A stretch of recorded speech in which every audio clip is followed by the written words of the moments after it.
11절에서 13절 우리 같이 읽어봅니다. 또 사무엘이 이새에게 이르되 네 아들들이 다 여기 있느냐? 이새가 이르되 아직 막내가 남았는데 그는 양을 지키나이다. 사무엘이 이새에게 이르되 사람을 보내어 그를 데려오라. 그가 여기 오기까지는 우리가 식사 자리에 앉지 아니하겠노라. 이에 사람을 보내어 그를 데려오매 그의 빛이 붉고 눈이 빼어나고 얼굴이 아름답더라. 여호와께서 이르시되 이가 그니 일어나 기름을 부으라 하시는지라. 사무엘이 기름 뿔병을 가져다가 그의 형제 중에서 그에게 부었더니 이날 이후로 다윗이 여호와의 영에게 크게 감동되니라. 사무엘이 떠나서 라마로 가니라. 아멘. 하나님께서 하나님 말 잘 안 듣는 사울 왕을 버리시고 하나님께서 선지자 사무엘을 시켜서 이새라는 사람에게로 그 집으로 보냅니다. 그 이새의 아들들 가운데 왕으로 세울 사람이 있다 그랬습니다. 이새의 집으로 가서 사무엘이 당신 아들들 내 앞에 데려오라 그렇게 합니다. 이새가 아들들을 이제 데리고 오는데 장남이 먼저 왔어요. 왔는데 사람이 너무 잘생기고 저 사람이야말로 왕이 될 사람이다라는 그런 인상을 주기에 충분한 사람이었어요. 이 사람이구나 하는데 하나님께서 선지자에게 사람은 외모를 보지만 나 여호와는 사람의 중심을 본다. 그 사람 아니다 그랬어요. 이렇게 해가지고 하나 둘 해가지고 6명까지 지나갔는데 없는 거예요. 그러니까 선지자가 당신 아들들 이게 답니까 하니까 하나 있기는 한데 지금 들에서 양을 치는 중입니다. 그렇게 했어요. 그 아들 데리고 오라 그랬어요. 그렇게 해서 아들을 데리고 왔는데 얼굴이 붉었다 그랬어요. 얼굴이 붉었고 예뻤다 그랬어요. 그 말은 사람이 제일 예쁠 때가 언제겠어요? 청소년기 아니겠습니까? 청소년기. 그러니까 다윗 그 나이가 제일 예쁘고 얼굴이 벌고족족할 때 바로 그런 소년이 선지자 앞에 온 겁니다.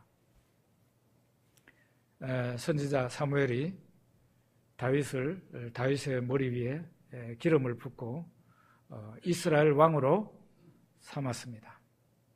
말하자면은 그는 이스라엘 왕이 된 거예요. 하나님이 이스라엘 왕으로 기름 부었으니까 그는 이스라엘 왕이 된 겁니다. 성경에 보면은 다윗이 그날 이후로 여호와의 영에게 크게 감동되었다 그랬습니다.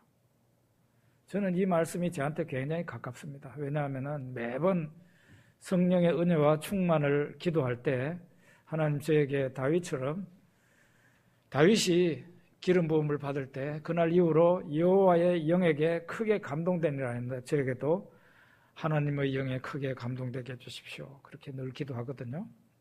이렇게 해서 다윗은 그야말로 이스라엘의 왕이 됐습니다. 됐는데 아직 이스라엘 전면에 알려진 것도 아니고 사람들이 알아주는 것도 아니잖아요. 하나님께서 이 다윗을 이스라엘 나라에 번쩍 들어가지고 봐라 이 사람하고 만드는 그 사건이 발생합니다. 어느 날 다윗의 아버지 이새가 다윗한테 심부름을 시킵니다. 너 형들 전쟁에 나가 있는 형들 좀 보고 와라. 그래가지고 뭐 이렇게 먹을 거리 해가지고 다윗한테 보냅니다. 그 당시에 다윗의 형들 3명이 그 전쟁에 나가 있었어요. 여러분 이미 아시겠지만은 성경에 보면은 이스라엘은 남자 나이 20이 넘어야 20살이 넘어야 전쟁에 나갈 수 있어요. 그런데 이새라는 사람이 자식이 몇 명이라 했죠? 7명. 다윗은 7째 아들이에요. 다윗의 바로 위에 넷째부터 5째, 6째까지는 군대를 아직 안 나갔고 첫째, 둘째, 셋째만 전쟁터에 나가서 지금 싸우는 중이에요. 그 말은 다윗의 넷째 형부터 5째, 6째 형은 아직 20살이 안 됐다. 그런 얘기죠. 그러면 다윗은 몇 살쯤 됐을까요? 한 15살쯤 됐다고 보는 게 맞습니다. 이 정도밖에 안 된 어린 사람을 하나님께서 선지자를 보내어서 왕으로 기름을 부었습니다. 전쟁터에 나가서 보니까 형들, 아버지 심부름으로 형들 만나러 가서 보니까 정말 다윗이 보기에 가관, 놀라워서 말도 안 나오는 그런 상황이 전개되고 있었습니다. 저 적군 블레셋 진영에서 어떤 굉장히 키가 크고 대단한 사람이 나와가지고는 막 이스라엘을 향해서, 이스라엘 군대를 향해서 큰 소리를 치고 있었어요. 그 사람 키가 여기 성경에 나오는데요, 여러분들이 알아듣기 쉽게 이 도량형을 현대 그걸로 해가지고 말씀드릴게요.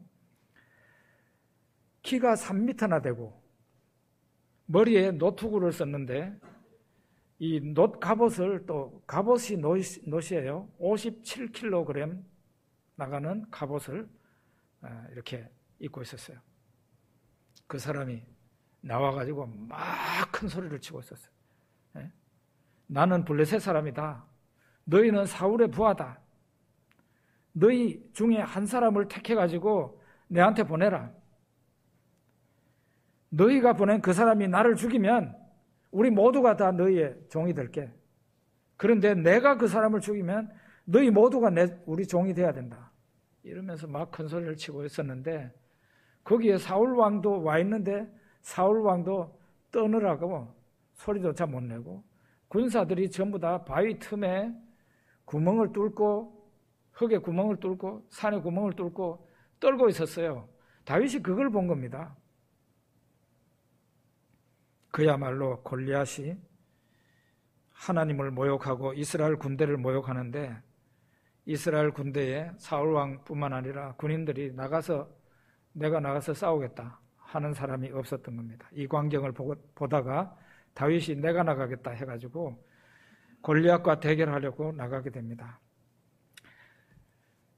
저 블레셋 장군 골리앗은 앞에 그 병기 든자, 병기 든자를 앞세우고 있었는데 방패를 들고 딱 있었는데 다윗은 칼도 들지 않고 창도 들지 않고 다윗은 물맷돌을 들었다 그랬어요.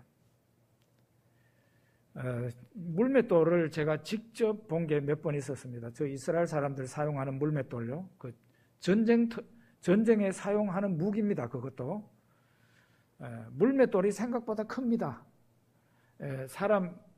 보통 사람 주먹만 합니다. 이게 그 강에서 닳아가지고 반질반질합니다. 그 물맷돌을 이제 긴 그 가죽이나 천에 이렇게 싸가지고 돌려가지고는 이제 이 천이나 가죽을 한쪽 끝은 잡고 한쪽 끝은 놓는 거예요. 하면은 돌리다가 놓으면은 이게 그냥 총알같이 날아갑니다. 다윗은 돌을 들고 나갔습니다. 다윗이 골리앗한테 이렇게 소리를 칩니다. 너는 칼과 창과 단창으로 내한테 오는데 나는 만군의 여호와의 이름으로 너에게 나아가노라. 네가 모욕하는 하나님의 이름으로 너에게 나아간다. 이렇게 하면서 골리앗을 향해서 물맷돌을 던졌습니다. 던지니까 이 물맷돌이 쏜살같이 날아가가지고 골리앗의 이마에 박혀버렸어요. 성경에 그렇게 나와요. 이마에 박혀가지고 이 사람이 팍 쓰러집니다. 그러니까 다윗이 달려가가지고는 골리앗을 발로 밟았다 그랬어요. 그리고 골리앗이 차고 있던 칼을 뽑아가지고 그 사람 목을 칩니다.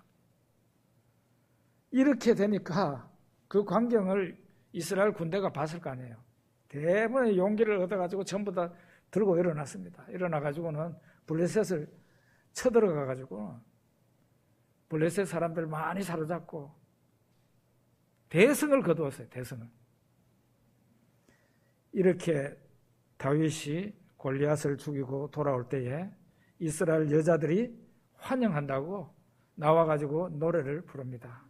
사울이 죽인 자는 천천히요 다윗은 만만히로다 이렇게 하면서 이스라엘 여자들이 막 즐거워가지고 좋아가지고 노래를 부릅니다. 바로 그 말, 그 노래 가사가 사울 왕의 그 마음을 건드린 겁니다. 저놈이 얻을 게 뭐냐 이거지. 이 나라밖에 더 있어? 너 내 나라 왕 못 된다.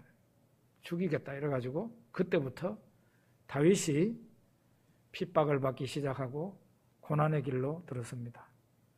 승승장구해서 골리앗을 죽이고 돌아올 때는 뭐 진짜 분위기가 어땠어요? 이대로 가다가는 다윗이 왕이 되겠다 하는 분위기였는데 그런 게 되지를 않습니다. 그때부터 다윗은 약 10년 이상 고난의 세월을 보내고 연단을 받는데요. 나이 30이 되어서 그는 왕이 되었고 왕의 자리에 앉았고 40년 동안 이스라엘을 다스리게 됩니다. 우리 인생도 이래요. 다윗이 기름 부음을 받았습니다. 그러면 이스라엘 왕이에요. 그러면 그렇게 해가지고 직행으로 왕위를 받는 곳으로 이스라엘 왕좌로 향해서 직행이 돼야 될 텐데 하나님은 직행으로 인도하시지 않았어요. 고난의 길을 통과하고 난 뒤에 왕위에 앉도록 했어요. 우리가 하나님 자녀잖아요. 우리가 하나님의 자녀니까 영광스러운 자녀예요. 그러면 지금 현재 우리에게 영광이 와야 돼요. 자녀로서의 영광. 그런데 우리에게는 우리는 영광으로 바로 직행되는 게 아니라 다윗처럼 이 세상에서 광야 같은 이 세상을 살아가야 되고 고난도 받고 연단도 받고 한 후에 저 천국의 영광이 우리에게 주어집니다. 시편 23편에 다윗의 시잖아요. 우리 잘 알지 않습니까? 여호와는 나의 목자시니 내게 부족함이 없으리로다. 그가 나를 푸른 풀밭에 누이시며 쉴 만한 물가로 인도하시는도다. 내 영혼을 소생시키시고 자기 이름을 위하여 의의 길로 인도하시는도다. 내가 사망의 음침한 골짜기로 다닐지라도 해를 두려워하지 않을 것은 주께서 나와 함께 하심이라. 주의 지팡이와 막대기가 나를 안위하시나이다. 주께서 내 원수의 목전에서 내게 상을 차려주시고 기름을 내 머리에 부으셨으니 내 잔이 넘치나이다. 하나님이 다윗의 목자이듯이 우리의 여러분과 저의 목자입니다. 그래서 다윗이 고백한 것처럼 여러분과 저에게는 하나님이 목자시니까 부족함이 없는 거예요. 그런데 이 부족함이 없는 우리가 사망의 음침한 골짜기로 다니게 된다는 거예요.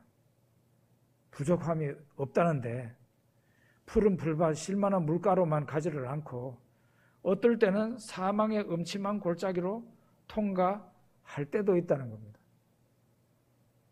그런데 할 때 그 통과하면은 원수의 목전에서 모든 원수의 목전에서 나를 세워주고 나한테 진수성찬을 차려주고 기름으로 내 머리에 바르고 내 잔에다가 포도주가 넘치도록 하나님께서 그렇게 채워주신다 그랬어요.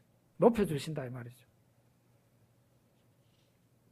다윗이 왕으로 기름 부음을 받은 후에 곧바로 왕위로 나아가지를 않았고 고난의 세월을 보낸 다음에 다윗은 왕이 되었습니다.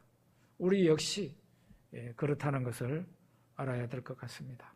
이렇게 해서 다윗이 약 한 10여 년 가까이 넘어서 고난을 많이 받고 쫓겨다니는 도망자의 인생을 살았습니다. 그러다가 사울 왕이 죽게 되는데 죽고 난 후에 다윗이 블레셋 땅에서 이스라엘 땅으로 올라가게 됩니다. 다윗이 오랜 세월 고난을 받았지만 연단을 받았지만 그 고난이 끝날 때가 있었고 마침내 왕이 되었습니다. 40년 동안 나라를 다스렸는데 7년은 헤브론에서 유다 땅을 다스리고 그 다음에 33년은 이스라엘 전체의 왕이 되어서 예루살렘에서 다스렸습니다. 다윗의 업적을 다윗이 왕이 되어서 한 일을 한번 보니까 한 대충 6가지 정도를 볼 수가 있었어요. 첫째는 다윗의 업적 하나가, 다윗은 하나님 중심적인 나라로, 이스라엘을 하나님 중심적인 나라로 만들었어요. 다윗이 예루살렘의 수도를 정하고 제일 먼저 한 일이 뭡니까? 저 변방에, 이스라엘 나라 변방에 그냥 버려져 있다시피 한 하나님의 언약궤를 예루살렘으로 운반해 옵니다. 무려 3만 명의 사람을 동원해 가지고 오다가 처음이라 실수를 합니다.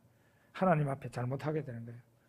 그러고 난 뒤에 또다시 시도를 해서 하나님의 언약궤를 예루살렘에 운반해서 안치하게 됩니다. 그게 어떤 의미인가 하면, 지금까지는 사울의 시대까지만 하더라도 그 사사 시대도 그렇구만.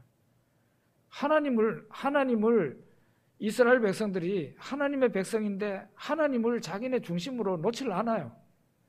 이 우상을 따라간다든지 하나님 말 안 듣고 나쁜 짓을 한다든지. 그러다가 다윗이 왕이 되자마자 한 일이 하나님을 나라의 중심으로 모시는 일이었어요. 저는 우리 모두의 가정도 이렇게 돼야 되는 줄로 믿습니다. 우리 성도 한 사람 한 사람의 마음 중심에 하나님이 중심이 되면 여러분은 어떤 환난을 당해도, 어떤 어려움을 당해도 여러분이나 저에게는 희망이 있고 충분히 하나님의 은혜로 극복해낼 수 있어요. 제일 중요한 게 뭡니까? 다윗이 한 그 일이에요. 버려지다시피 했던 그 하나님의 언약궤를 중심에 모신, 그동안 예수님을, 하나님을 내 삶의 변방으로 이렇게 밀어냈다면 그러지 말아야 됩니다. 내 삶의 중심에 오게 해야 돼요. 두 번째 다윗이 한 거에 온전한 예배를 드린 겁니다. 다윗은 그동안에는 이렇게 예배가 끊긴 적도 많았고 예배가 중구난방이었어요.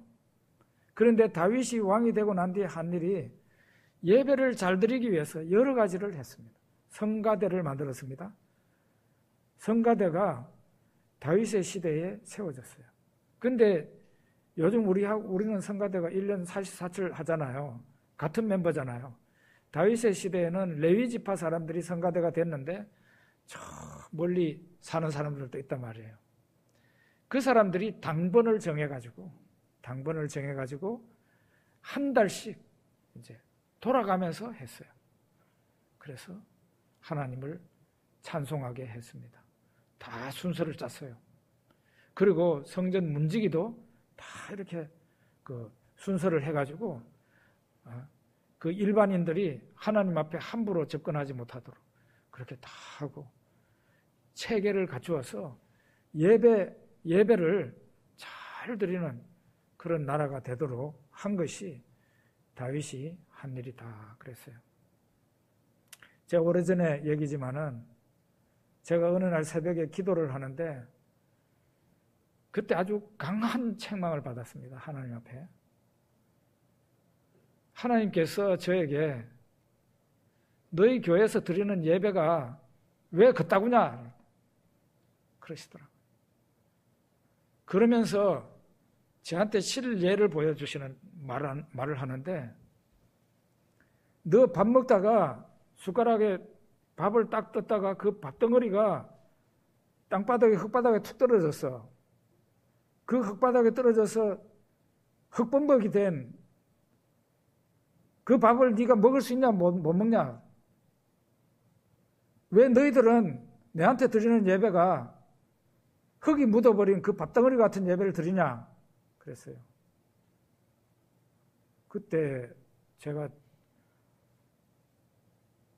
새벽기도 시간에 다른 기도를 할 수가 없었어요. 계속 하나님 앞에 회개하다가 끝났어요. 그날. 그러고 제가, 여러분 기억나시는 분이 있을지도 몰라요. 교회에 한 달 동안 광고를 하고 이제 11시 예배에 제 시간에 안 오는 사람은 예배 딱 시작하면 문 닫아버린다고. 그럼 문 닫았잖아요. 문 닫는 바람에 성질 난다고 다른 교회 간 사람도 있습니다. 어쨌든 저는 성도들을 곤란하게 하려고 한 게 아니라 하나님께 크게 꾸중을 듣고 예배를 잘 드려야 되겠다 해가지고 그렇게 한 거였어요. 예배 시간 잘 지키고, 우리 예배가 제대로 하나님 앞에 드려지는 예배를 드리면 이 예배의 시간이 하나님의 은혜와 복을 받는 그런 귀중한 시간이 됩니다.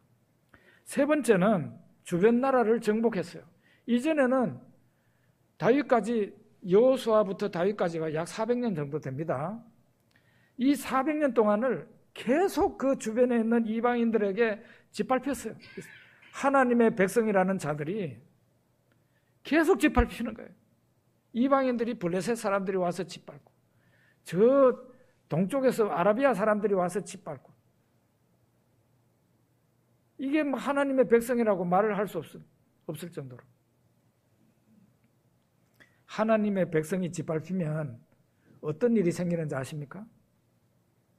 하나님의 이름도 상당히 훼손돼요. 하나님의 이름도. 어쨌든 이방인들이 입으로 이스라엘 신 뭐 힘이 한 개도 없네, 우리가 막 맨날 쳐들어가는데도 힘 하나 못 쓰네, 이런 말을 할 거 아니에요. 우리가 그래서 하나님 영광을 가리는 거예요. 그런데 다윗이 왕이 되면서 어떤 일이 벌어졌느냐? 주변 나라가 다윗에 의해서 전부 다 정복이 됐어요. 다윗이 아주 강력한 나라, 아람 군대, 굉장히 큰 군대를 다윗의 작은 군대가 가가지고 쳐서 이깁니다. 그렇게 해가지고 그 나라들이 뭘 하겠어요? 조공을 다윗한테 바치는 거예요. 다윗이 왕들의 왕이 됐어요. 왕중왕이 됐어요. 그 주변에 있는 이방의 왕들이 다윗을 또 왕으로 섬기니까 왕의 왕이 된 거라고. 이렇게 되니까 어떤 현상이 일어납니까? 이스라엘에 다윗이 섬기는 그 여호와 하나님이 이방 중에서 높임을 받게 된 거예요. 그리고 이제 다윗이 한 또 하나의 일은 성전 건축을 준비한 겁니다. 잘 아시죠? 다윗은 성전 건축을 자기가 하려고 했는데, 너는 군인이라 너는 피를 많이 흘렸으므로 내 전을 건축하지 못한다, 하나님 말씀하셨어요. 그리고 솔로몬이 건축하게 된다. 그래서 솔로몬이 건축을 잘 할 수 있도록 만반의 준비를 다 하고 다윗이 죽었습니다. 죽고 난 뒤에 솔로몬이 왕이 되면서 성전 건축을, 자기 아버지가 준비한 걸 가지고 성전 건축을 하게 되죠. 그 다음에 이제 다윗의 업적 하나는, 다윗은 하나님의 말씀을 가지고 나라를 다스렸습니다. 자기가 먼저 하나님의 말씀을 먼저 받고 또 그 말씀을 가지고 나라를 다스렸어요. 그러니까 하나님의 말씀을 날마다 읽고 좌로나 우로나 치우치지 않고 하나님의 말씀을 준행하면 하나님께서 형통하게 하고 번성하게 한다 했는데, 정말 다윗의 나라가 그렇게 된 겁니다.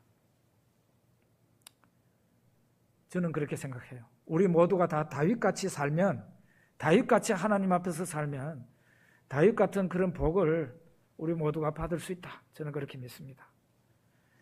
그런데 사람이 왜 잘 나가게 되면 하는 일이 잘 되고 그 사람이 아주 높은 자리에 앉고 그 사람이 부유하게 되면 사람이 정신이 해이해지기 쉽습니다. 그래서 어떤 현상이 발생하기 쉬워요? 죄를 짓기 쉬운 겁니다. 모든 사람이 잘 살게 됐다고 모든 사람이 죄를 짓는 건 아닙니다만은, 그 사람이 잘 나가게 됐을 때, 남들보다 높이 되었을 때 죄 짓기가 쉽다, 그 말이에요. 다윗이 그랬습니다.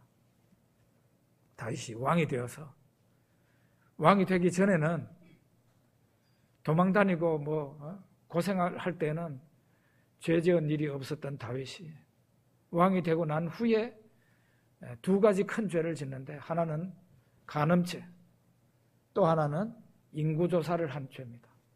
간음죄는 다윗의 부하가 우리아라는 사람이 있는데, 이 사람 원래 이스라엘 사람도 아니에요. 히타이트족이에요. 헷사람. 이 사람의 아내가 우리아예요.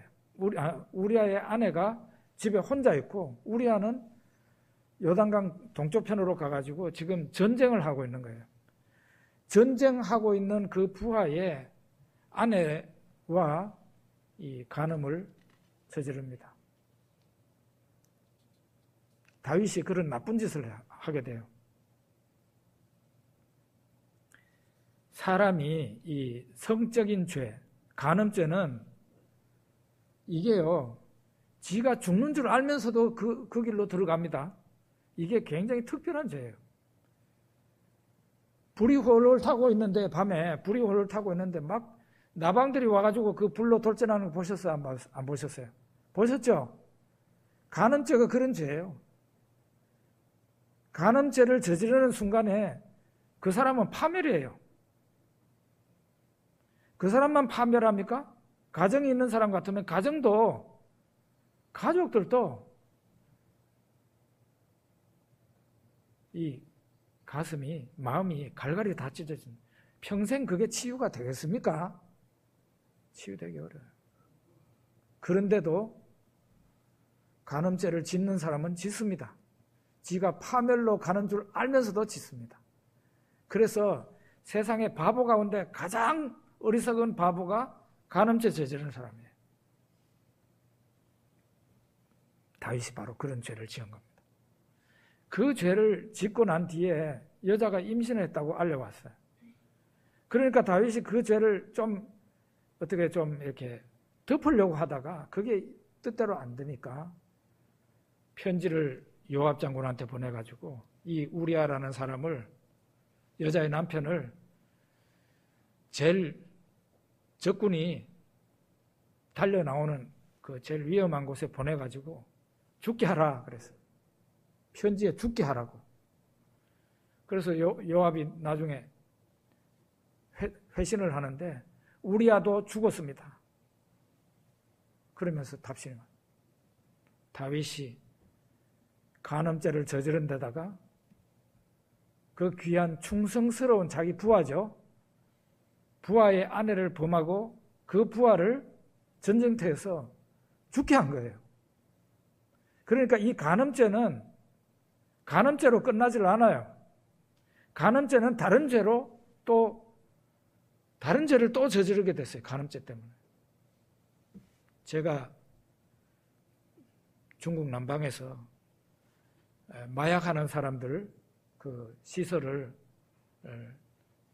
제 중국어 가르친 선생님이 그 남편이에요. 마약 재활하는, 원래 이 사람도 20년 동안 마약을 한 사람인데 이형제라고 중국 사람입니다. 그 사람이 어느 날 제가 혼자 방에 있는데 보이차를 다 끌어가지고 제 방에 왔더라고요. 그래 얘기를 하는데 내가 물어봤습니다. 마약을 얼마 동안 했어요? 그러니까 20년을 했다는 거예요. 그럼 마약을 하루에 한 방을 맞냐? 몇 방을 맞냐? 처음에는 한 방 맞는데 나중에 가면은 하루에 3번씩 주사기를 찔러야 된다. 3번 정도. 근데 한 번 맞는데 돈이 얼만데 그러니까 그 당시에 한 10만 원쯤 되더라고요. 저한테 그러더라고요. 마약하는 사람은 중국말로 쭈이 화이런 이러더라고요. 쭈이 화이런. 그게 뭔가 하면은 제일 나쁜 인간이라고 해서 세상에서 제일 타락하고 제일 나쁜 인간이 마약하는 사람입니다. 왜냐하면은 그 마약을 하다가 나중에 돈이 없잖아요. 그러면은 눈이 뒤집혀가지고 뭐 사람을 죽이기도 하고 돈을 빼앗아야 마약을 하니까 쭈이 화이런이 된다는 거예요. 간음 역시 마찬가지예요. 간음죄도 지가 파멸당하는 길인데도 거기로 뛰어들어요. 파멸돼요. 그 다음에 이제 다윗이 저지른 두 번째 죄가 인구조사입니다. 인구조사가 왜 죄가 되는데? 라고 여러분 물을 수 있어요. 인구조사 그 자체로는 죄가 안 되지만 다윗이 왜 인구조사를 하려고 해서 했느냐? 다윗의 교만이에요. 내가 이제 대단한 나라를 이루었다 이거죠. 이 나라가 이만큼 대단한 나라가 된 것은 나 다윗의 공이다. 그런 생각을 한 겁니다. 사람이 표면적으로는 죄가 없는 건데 하나님은 그 마음 중심을 아셔서 진노하셨어요.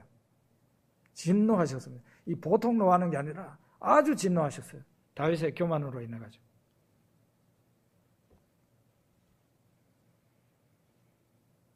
그래서 하나님께서 선지자 갓을 이 다윗한테 보냅니다. 하나님께서, 나를 보내신 하나님께서 왕에게 세 가지 중에 벌 받을 세 가지 중에 하나를 선택하라고 그랬습니다. 왕의 나라에 7년 동안 기근이 드는 거 선택하시겠습니까? 아니면은 왕이 원수에게 석 달 동안 쫓겨다니는 거 선택하시겠습니까? 아니면은 왕의 나라에 3일 동안 전염병이 유행하는 걸 선택하시겠습니까? 그러니까 다윗이 나는 하나님의 긍휼에 하나님은 긍휼이 많으시니 나는 하나님의 손에 빠지기를 바란다. 그게 뭔가 하면은 전염병 선택한 거예요. 그런데 이 3일 동안에 단 3일 동안에 이스라엘에서 7만 명이 죽었다. 성경에 그렇게 나와 있어요. 이제 그런 상황인데 하나님의 천사가 예루살렘을 향해서 손을 들고 칼을 빼들고 이렇게 예루살렘을 향해서 예루살렘을 멸망시키려고 하는 그런 상황인데 여호와 하나님께서 백성들에게 재앙 내리심을 후회하셨다. 뉘우쳤다 그랬어요. 성경에 그렇게 나와 있어요. 그리고 그 천사에게 말합니다. 조카다. 이제는 너의 손을 거두어라. 그때에 여호와의 사자가 여부스 사람 아라우나의 타작마당에 서 있었다. 여호와의 사자가 여기 나옵니다. 지난번에 여호와의 사자 삼손의 부모에게 나타난 여호와의 사자 얘기했죠. 구약에 나타난 삼위일체 하나님 중 2위 하나님이십니다. 신약에 그 2위 하나님이 예수님으로 오신 거죠. 그러니까 그 2위 하나님이 예루살렘을 멸망시키려고 한 거예요. 우리는 예수님 그러면은 구원자로만 생각하고 항상 착하고 선하신 분, 그렇게 예수님을 생각해요. 그런데 그거는 절반만 말한 거예요. 예수님은 심판자이기도 합니다. 지금은 예수님이 심판자로 나타나시지 않지만 장차 호령과 천사장의 소리로 하나님의 나팔로 저 하늘로부터 강림하신다 그랬어요. 그때는 모든 사람들이 두려워서 그분의 얼굴을 차마 보지 못할 정도로 위험차고 두려우신 심판자의 모습으로 이 세상에 임하시는 거예요. 이제 하나님께서 그 여호와의 사자 하나님 아버지 성부 하나님이 성자 하나님에게 이제 손을 거두라 했어요. 그러고 난 뒤에 선지자 갓이 다윗한테 와서 왕은 올라가서 저 여부스 사람 아라우나의 타작마다 여호와의 사자가 서 있었던 그곳에 제단을 쌓고 하나님 앞에 제사를 드리십시오 이렇게 했습니다. 다윗이 올라가서 보니까 아라우나라는 사람이 거기 있었어요. 내가 하나님 앞에 이 땅을 사서 제사를 드려야 되겠다. 번제를 드려야 되겠다. 땅을 팔아라 하니까 이 사람이 아유 그냥 가져가세요 그랬는데 다윗이 돈을 합당하게 지불하고 그 땅을 사지요. 사가지고 거기에다가 제단을 이제 세우고 번제와 화목제를 드렸더니 하나님께서 그 번제와 화목제를 받으시고 다윗의 기도를 들으셨다. 그랬어요. 다윗의 기도를 그때야 들어주십니다. 이 아라우나의 타작마당, 다윗이 세웠던 그 제단에 다윗은 이후에도 죽을 때까지 그 제단에 자주 가가지고 하나님 앞에 제사를 올렸어요. 왜냐하면 거기는 용서의 제단이에요. 하나님의 긍휼이 임한 제단이라고. 그래서 그 백성이 멸망을 받을 뻔하다가 하나님의 긍휼로 되살아난 곳이 바로 거기가 아라우나의 타작마당에 세워진 그 제단이에요. 그 아라우나의 타작마당이 다윗 이전 1000년 전에는 어떤 곳이었느냐? 거기가 바로 아브라함이 독자 이삭을 제물로 바친 모리아산 정상입니다. 모리아산이에요. 1000년 후에 아브라함 후 1000년 후에 다윗이 거기를 아라우나의 타작마당을 사서 번제를 하나님 앞에 드린 것입니다. 거기가 다윗의 아들 솔로몬 때 바로 성전터가 됩니다. 성전을 거기에 짓게 돼요. 그리고 그 후 1000년 후에 예수님이 오셨는데 예수님은 성전에서 십자가에서 달린 것이 아니고 예루살렘 밖에서 달리셨기 때문에 꼭 그 자리라고, 꼭 그 자리는 아니지만 그 부근에서 예수님이 십자가에 달려서 죽으신 겁니다. 어쨌든 이 다윗에게는 이런 두 가지 큰 죄가 있었지만은 우리가 다윗의 인생을 총평하게 될 때 다윗은 하나님께 복을 받고 형통하고 승리하는 인생을 살았다. 그는 하나님께 영광을 돌리면서 살았던, 늙어서 어려움 없이 하나님 앞에 살다가 죽었던 참 복된 인생을 산 사람이다. 이렇게 얘기를 할 수 있을 것 같아요. 그래서 다윗이 이런 찬송을 부릅니다. 나의 힘이신 여호와여, 내가 주를 사랑하나이다. 여호와는 나의 반석이시오, 나의 요새시오, 나를 건지시는 이시오, 나의 하나님이시오, 내가 그 안에 피할 나의 바위시오, 나의 방패시오, 나의 구원의 뿌리시오, 나의 산성이시로다. 있습니다.